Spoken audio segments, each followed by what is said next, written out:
Hey everyone, and welcome back to Fist Bump High Five.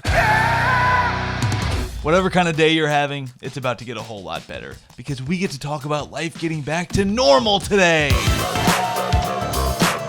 I mean, not today, obviously, but soon we can all see some light at the end of the tunnel. This long, dark, winding tunnel that we've all been wandering through for months, which is why I've decided to wear my vintage Team Building Exercise 99 t-shirt today. Because 1999 was awesome, and I want to party like it's, you know, you get it.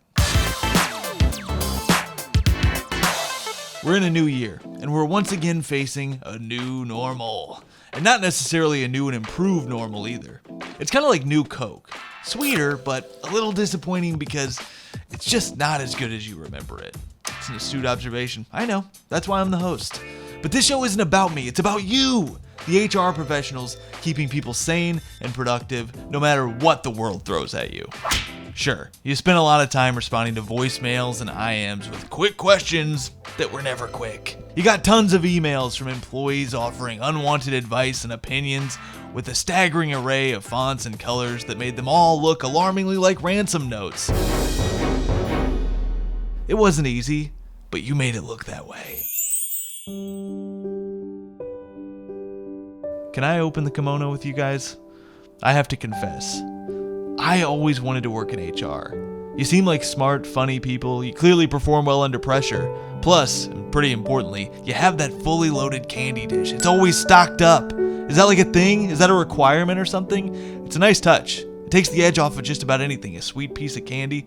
See? You're smart people. Yeah! You know, I used to work in an emergency department as a registrar. And one time a girl came in who was so drunk that she was sure that she wasn't allowed to leave of her own volition, so she concocted a plan to escape the hospital, Mission Impossible style. She wanted to climb through the rafters and all the way out of the hospital. This has an HR connection, just wait for it. As soon as she got into the rafters over the sink, she fell through the ceiling and broke the toilet and the sink. She miraculously emerged unscathed, and of course, HR ended up having to clean it all up. They needed to know how she was allowed to do that for one, and also, she did punch a nurse after telling him that she loved him, so that proves, I guess, that love does hurt. But that's just another example of how HR stands in the gap, making sure everybody's asses are covered. Even the asses of drunk people who are falling through the ceiling. Yeah! So the goal is to get back to something more normal than that, and you know what that means. Your companies will want to get you back to the office to start facilitating that whole back to normal thing. But what does the new normal look like after months of working at home? Luckily for you, I've been thinking a lot about that, and I have some ideas. First, create an HR policy that defines the word remote. Trust me on this. Your business is going to want to hire remote employees, but then say they have to be within 50 miles of the office or something.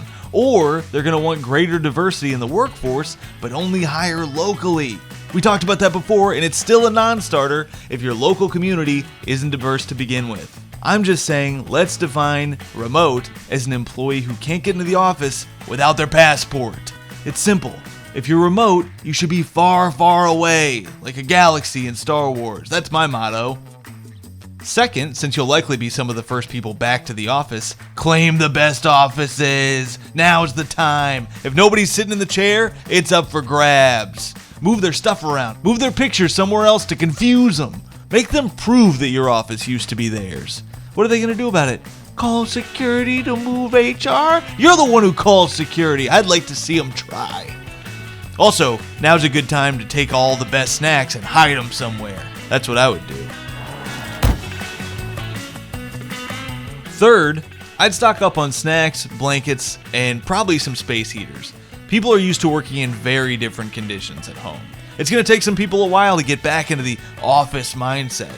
Honestly, to be safe, I'd probably keep an extra few pairs of pants around for those who relapse into thinking it's still okay to attend meetings dressed only from the waist up. You'll thank me later.